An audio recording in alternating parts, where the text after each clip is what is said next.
Flight 287 was 12 minutes from landing when the captain had a heart attack. The co-pilot was struggling alone with 156 lives at stake. That's when a small voice spoke from the cockpit door, "I know how to fly." Emma Rodriguez was only 11, but she knew exactly what to do. Before you watch full story, comment below from which country are you watching. Don't forget to subscribe for more amazing stories. Emma Rodriguez sat quietly in seat 14A of Flight 287. Her small hands held a worn teddy bear named Captain Fuzzy. She was 11 years old. Her brown hair was tied in a ponytail. She wore jeans and a blue hoodie with clouds on it. She looked like any normal kid traveling alone. The flight was going from Chicago to Miami. There were 156 passengers on the plane. Emma was flying alone to visit her grandmother. A flight attendant named Maria had checked on her 3 times already. Maria smiled each time and asked if Emma needed anything. "I'm okay, thank you," Emma always said politely. What nobody knew was that Emma was not just an ordinary girl. She had a secret. A secret that would save everyone on this plane. 3 years ago, Emma's father died in a car accident. His name was Captain Miguel Rodriguez. He was a pilot for 20 years. Before he died, he taught Emma everything about flying. He let her sit in his home flight simulator. He showed her every button and switch. He taught her how to read instruments. He explained how planes fly and how to land them safely. After her father died, Emma's mother thought her daughter would forget about flying. But Emma did not forget. She studied harder. She read her father's old flight manuals every night. She practiced on flight simulator programs for hours. She watched training videos online. She joined forums where pilots talked about flying. She used a fake age so they would let her join. Emma's bedroom walls were covered with airplane pictures and charts. She had books about weather, navigation, and emergency procedures. Every night before sleep, she practiced landing different planes in her simulator. She chose the hardest weather conditions. She practiced engine failures and emergency situations. Her mother, Dr. Sofia Rodriguez, was a busy doctor. She worked long hours at the hospital. She knew Emma loved planes, but she did not know how much Emma had learned. She thought it was just a hobby. A way for Emma to feel close to her dead father. Now Emma sat on this real plane, looking out the window. She noticed everything. She felt the plane push back from the gate. She heard the engine start. She knew exactly what the pilots were doing in the cockpit. She could picture every switch they touched and every button they pressed. The takeoff was smooth. Emma felt the acceleration. She felt the nose lift up. She watched Chicago disappear below the clouds. The flight attendants served drinks and snacks. Passengers read books and watched movies. Everything seemed normal. Emma pulled out her tablet. People thought she was playing games. But she was actually checking the weather at Miami Airport. She looked at wind speeds and visibility reports. She studied the runway layouts. She always did this on flights. It made her feel connected to her father. In the cockpit, Captain Anderson and First Officer Hayes were managing the flight. Captain Anderson was 55 years old. He had flown for 30 years. He was experienced and calm. First Officer Hayes was younger, with only 4,000 flight hours. This was his 3rd year as a commercial pilot. They were flying at 35,000 feet. The weather was clear. Everything was going perfectly. They talked about their families and weekend plans. It was a routine flight. They had made this route hundreds of times. But Captain Anderson was feeling strange. His chest felt tight. He thought it was just heartburn from the coffee he drank earlier. He shifted in his seat. He took a deep breath. The feeling did not go away. "You okay?" First Officer Hayes asked. "Yeah, just some indigestion," Captain Anderson said. They started their descent toward Miami. Air traffic control cleared them to descend to 15,000 feet. First Officer Hayes acknowledged the instruction. Captain Anderson reduced the throttle. The plane began going down smoothly. Then it happened. Captain Anderson's chest pain suddenly got much worse. It felt like someone was squeezing his heart. His left arm went numb. He could not breathe properly. His face turned pale and sweaty. "John." First Officer Hayes looked at him with alarm. Captain Anderson tried to speak but could not. His eyes rolled back. His body slumped forward against his seatbelt. He was unconscious. "Captain!" Hayes shouted. He grabbed the radio immediately. "Miami approach, this is Flight 287. We have an emergency. The captain is unconscious. I repeat, captain is incapacitated. Requesting priority landing." The air traffic controller's voice came back instantly. "Flight 287, Roger. You have priority. Continue approach to runway 09. Emergency services will be ready. Are you able to continue?" "Yes, I can fly the plane," Hayes said. But his voice was shaking. He pressed the call button for the flight attendants. "We need medical help in the cockpit immediately.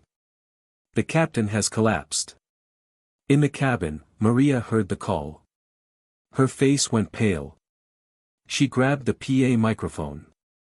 "Ladies and gentlemen, if there is a doctor or nurse on board, please identify yourself immediately." 3 call buttons lit up. 2 doctors and 1 nurse. They rushed forward. Passengers started whispering and looking around nervously. Something was clearly wrong. Maria opened the cockpit door. She gasped when she saw Captain Anderson slumped over. One of the doctors, Dr. Patel, squeezed into the small cockpit space. He immediately checked the captain's pulse and breathing. "He's having a major heart attack," Dr. Patel said urgently. "He needs a hospital now." "How soon can we land?" "About 12 minutes, Hayes said. His hands were gripping the controls tightly. Sweat was forming on his forehead. Hayes had never landed a plane completely alone during a real emergency. He had practiced it in simulators, but this was different. This was real. There were 156 people depending on him. He could feel his heart pounding. The plane was now at 8,000 feet and descending. Hayes was trying to remember all his training. He needed to configure the plane for landing. He needed to slow down at the right rate. He needed to line up with the runway. He needed to do everything perfectly.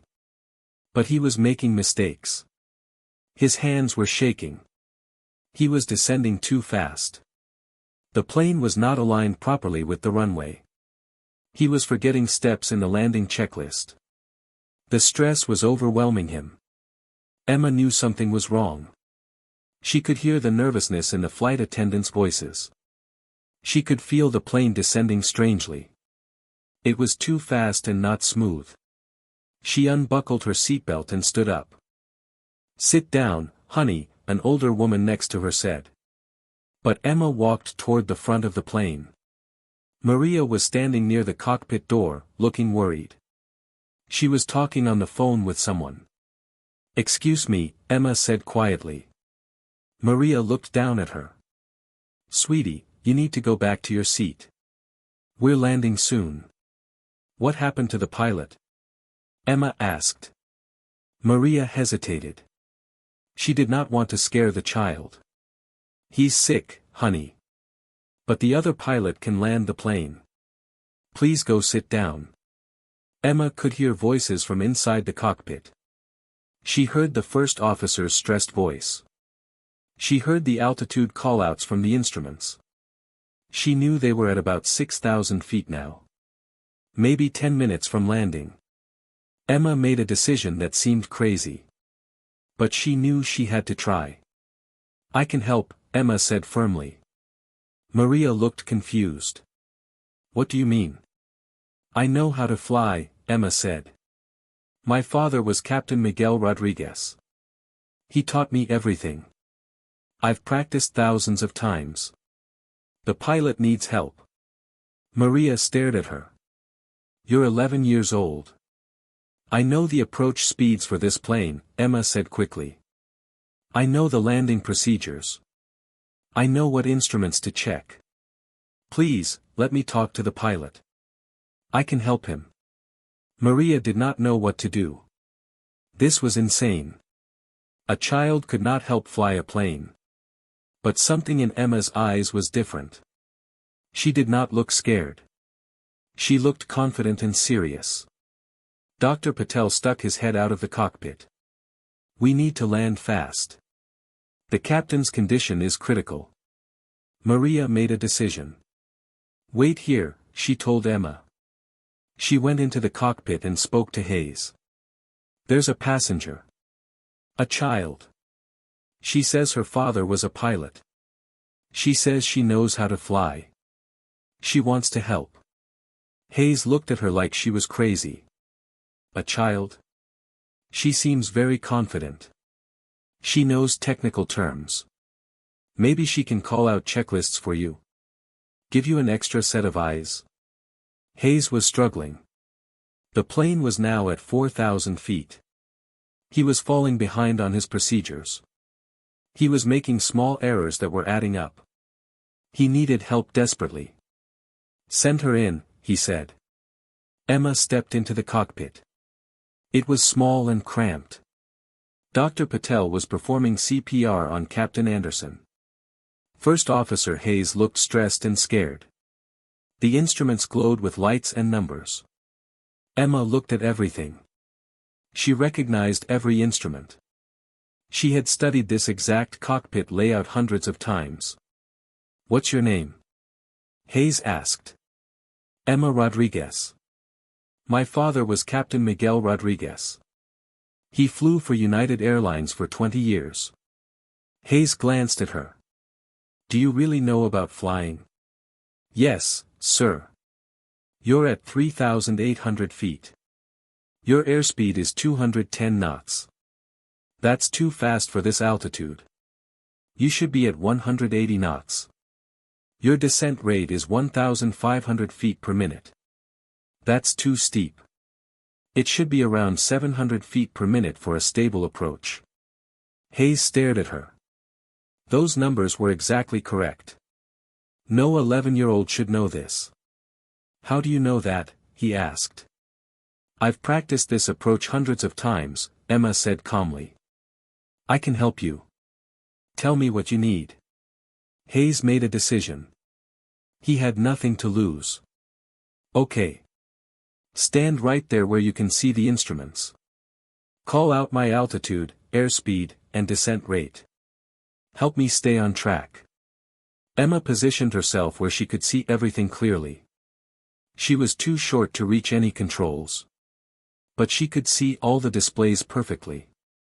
Current altitude 3,400 feet, Emma said. Airspeed 205 knots, coming down. Descent rate 1,400 feet per minute. You need to reduce descent rate and slow down more. Hayes adjusted the controls. He pulled back slightly on the yoke and reduced the throttle. The plane's descent rate decreased. Better, Emma said. Descent rate now 900 feet per minute. Airspeed 190 knots. Still a bit high but improving. They were at 3,000 feet now. The ground was getting closer. Hayes could see Miami in the distance. But his hands were still shaking. He was second-guessing every movement. You're doing great, Emma said quietly. Just like training. Follow the procedures. Trust your instruments. Her calm voice was helping Hayes focus. Having someone call out the numbers was reducing his workload. He could concentrate on flying. Altitude 2,500 feet, Emma called out. Airspeed 180 knots. On target. Descent rate 700 feet per minute. Perfect. You're doing perfectly. Hayes felt his breathing slow down a little. The approach was starting to stabilize. "You need to extend flaps to 15 degrees, Emma said. "At this speed and altitude, you need more lift." Hayes moved the flap lever. The flaps extended with a mechanical sound. The plane's handling changed slightly. "Flaps 15, confirmed," Emma said, checking the indicator. "Airspeed 175 knots. Good. Altitude 2,000 feet." They were 4 miles from the runway now. Hayes could see it clearly ahead. Long and gray, waiting for them. "Landing gear down," Hayes said. He moved the gear lever. Emma watched the indicators. 3 green lights. Gear down and locked. All 3 wheels confirmed. The plane shook slightly as the landing gear extended into the wind. The drag increased. They slowed down more. "Altitude 1,500 feet, Emma called out. "Airspeed 165 knots. Descent rate 650 feet per minute. You're lined up perfectly with the runway centerline. This is a great approach." Hayes was starting to believe he could do this. Emma's calm guidance was keeping him focused. Her accurate callouts meant he did not have to keep looking at every instrument. He could focus on flying. "Flaps 30, Hayes said. "Landing configuration." "Flaps moving to 30, Emma confirmed. "Landing checklist complete. Gear down, flaps 30, spoilers armed, auto brake set." She was reading off the items that should be completed before landing. Hayes had done them all, but hearing the confirmation helped. "Altitude 1,000 feet, Emma said. "Airspeed 155 knots. On target. Descent rate 600 feet per minute. Looking perfect." The runway was filling their windscreen now. They were almost there. 500 feet, Emma called out. "Airspeed 150 knots. You're doing amazing. Just keep it steady." Hayes could see the runway threshold ahead. The numbers painted on the concrete were getting bigger. 300 feet. 200 feet, Emma continued. "Airspeed 145 knots. Perfect approach speed. You've got this." The ground proximity warning system started its automatic callouts. 100 feet. 50. 40. 30. 20. 10. "Start your flare," Emma said softly. "Pull back gently. Let the plane settle." Hayes pulled back on the yoke smoothly. The nose came up slightly. The descent rate decreased. The main wheels touched the runway with a small bump. "Main gear down," Emma said. "Good landing. Let the nose gear settle. The nose will touch down gently." Hayes deployed the thrust reversers. The engines roared loudly, helping slow the plane. He applied the brakes carefully. "Thrust reversers deployed," Emma confirmed. "Speed brakes up. Braking good." The plane slowed down smoothly on the runway. Emergency vehicles were racing alongside them with flashing lights. Hayes steered the plane off the runway onto a taxiway and stopped. He set the parking brake. His hands were shaking violently now that the adrenaline was wearing off. They had made it. They were safe on the ground. Hayes turned to look at Emma. His eyes were wet with tears of relief and gratitude. "You saved us," he said quietly. "I don't know how you did that, but you saved everyone on this plane." Emma looked small and young again. The serious expression faded. She suddenly realized what had just happened. Her legs felt weak. "My dad taught me," she said softly. "He always said flying was about staying calm and following procedures. He said knowledge could save lives someday." Paramedics rushed onto the plane. They quickly moved Captain Anderson onto a stretcher. Dr. Patel had kept him alive with CPR. The captain was still unconscious but breathing. They rushed him to a waiting ambulance. Airport officials came into the cockpit. They looked shocked to see a young girl standing there. "What is a child doing in the cockpit?" one official demanded. Hayes stood up, his voice firm despite his exhaustion. "This child helped me land this plane safely. Without her assistance, I don't know if I could have done it alone. She provided critical support during the emergency." Maria appeared at the door. "Emma, your mother is on the phone. She heard about the emergency. She's terrified." Emma took the phone with shaking hands. "Mom. Emma. Oh my God, are you okay? I heard there was an emergency on your flight." "I'm okay, Mom. Everyone is okay." "What happened?" Emma hesitated. "The pilot got sick. I helped the other pilot land the plane." There was silence on the phone. Then her mother's voice, confused. "What do you mean you helped?" "I'll explain everything. I promise. But Mom, I used everything Dad taught me. I finally understood why he spent so much time teaching me. It wasn't just for fun. It was so I could help someone someday." Her mother started crying on the phone. Emma was taken to a private room in the airport. Airport security, airline officials, and FAA investigators gathered to understand what had happened. Her mother arrived within an hour, rushing in and hugging Emma tightly. "I can't believe what you did," Sophia whispered, holding her daughter. "I'm terrified and proud at the same time." First Officer Hayes came to thank Emma personally. "I was falling apart in there," he admitted. "I was making mistakes because I was overwhelmed. Having you call out the numbers and remind me of procedures saved us. You were calm when I was panicking." "My dad always said two people are better than one in a cockpit," Emma said. "He said pilots need to help each other." The investigators interviewed Emma for hours. They asked her detailed questions about aviation. She answered everything correctly. They were amazed at how much she knew. "How did you learn all this?" one investigator asked. "I studied my father's manuals. I practiced on flight simulators for 3 years. I watched training videos. I joined online pilot forums. I learned everything I could because it made me feel close to my dad." The news media heard about the story. It spread quickly. 11-year-old girl helps land commercial plane was on every news channel. Reporters wanted to interview Emma. The story went viral online. Some people said it was dangerous. They said a child should never be in a cockpit. They said regulations exist for good reasons. Others said Emma was a hero. They said rules can be broken in emergencies when lives are at stake.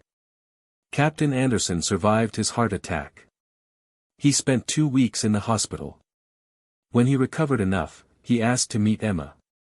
"Thank you for helping save my passengers," he said, his voice emotional. "And for saving my life. If we had crashed, I would have died too.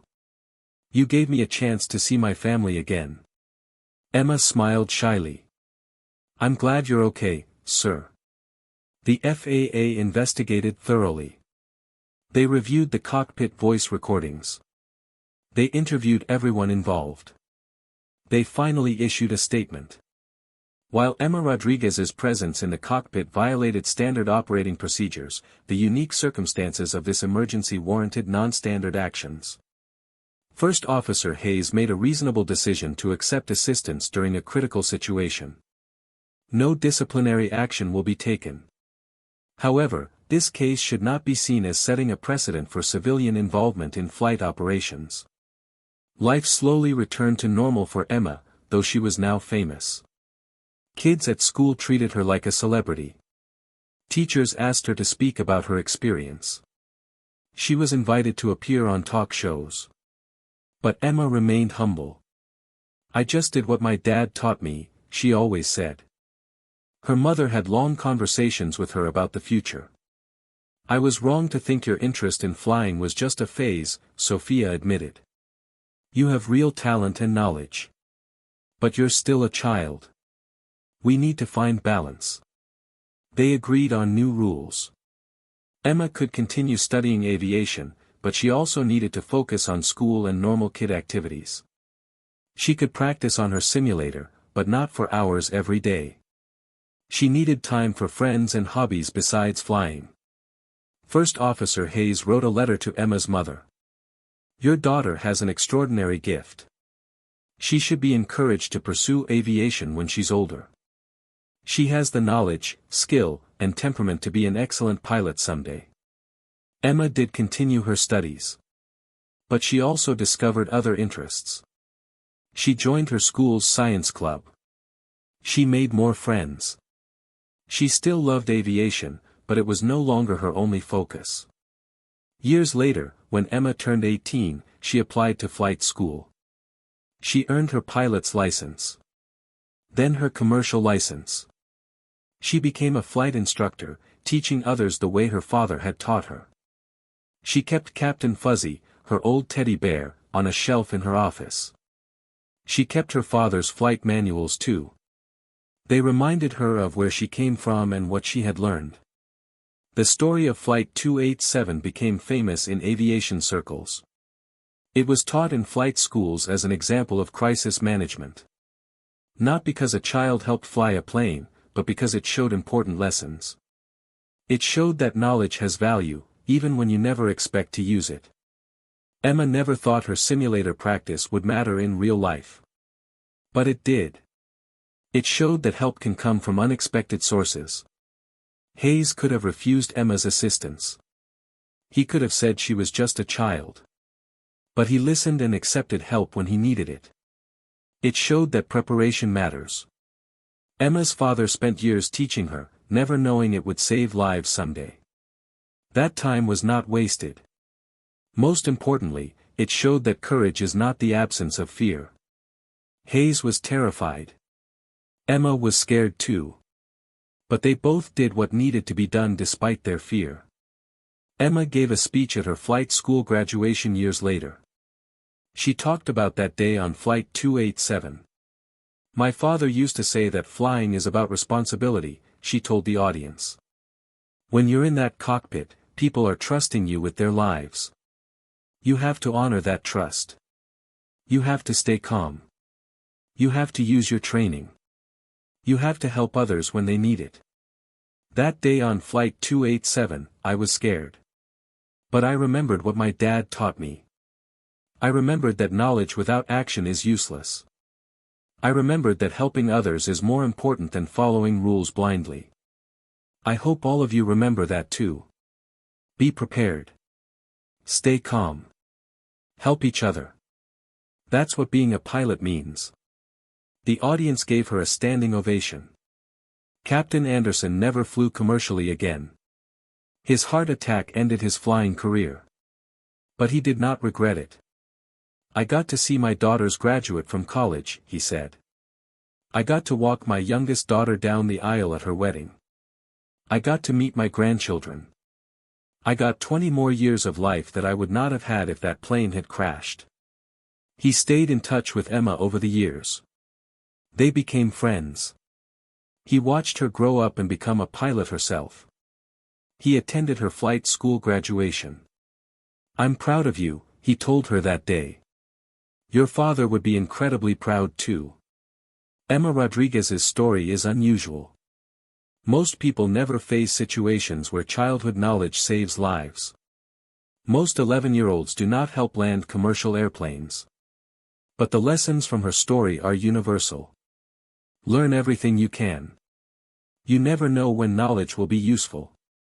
Emma's father taught her about flying as a way to bond. Neither of them knew it would matter so much later. Do not judge people by their age or appearance. Emma looked like just another child. Nobody suspected what she knew. Capability can exist in unexpected forms. Be willing to accept help. Hayes could have rejected Emma's assistance. His pride could have prevented him from listening to a child. But he accepted help when he needed it, and that saved lives. Stay calm in emergencies. Panic makes everything worse. Emma and Hayes both fought their fear and focused on solutions. Honor those who taught you. Emma learned from her father. She used his knowledge to help others. That is the best way to honor a teacher's memory. The plaque in Emma's office read, "In memory of Captain Miguel Rodriguez, who taught his daughter to fly and, in doing so, saved 156 lives he would never meet." Emma looked at it every day. It reminded her why she became a pilot. Not for the excitement or the adventure, but because flying is about responsibility. About using your knowledge to keep people safe.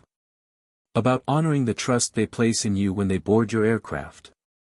That is what her father taught her. That is what she passed on to her own students. That is the real legacy of Flight 287. Knowledge, courage, and compassion. Those three things saved everyone that day. Those three things can save us all, if we remember to use them. Emma Rodriguez never forgot. And she made sure her students never forgot either. The little girl in seat 14A grew up to be a great pilot. But more importantly, she grew up to be someone who used her knowledge to help others.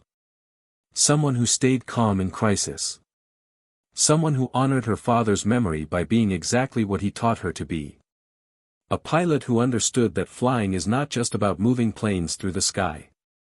It is about safely carrying the hopes, dreams, and lives of everyone on board. That is what "I can fly" really means. 20 years passed since that incredible day on Flight 287. Emma Rodriguez was now 31 years old. She was a senior captain for a major airline. She had logged over 12,000 flight hours. She had trained hundreds of new pilots. But she never forgot that day when she was 11. Emma walked through the Aviation Museum in Miami. They had created a special exhibit about Flight 287. There was a replica of the cockpit. There were news clippings on the walls. There was even a video interview with First Officer Hayes, who was now retired. A school group was visiting the museum. Young students walked around, looking at old planes and reading about aviation history. A little girl, maybe 10 years old, stood in front of the Flight 287 exhibit. She was reading every word carefully. Emma walked over and stood beside her. "Did this really happen?" the girl asked, looking up at Emma.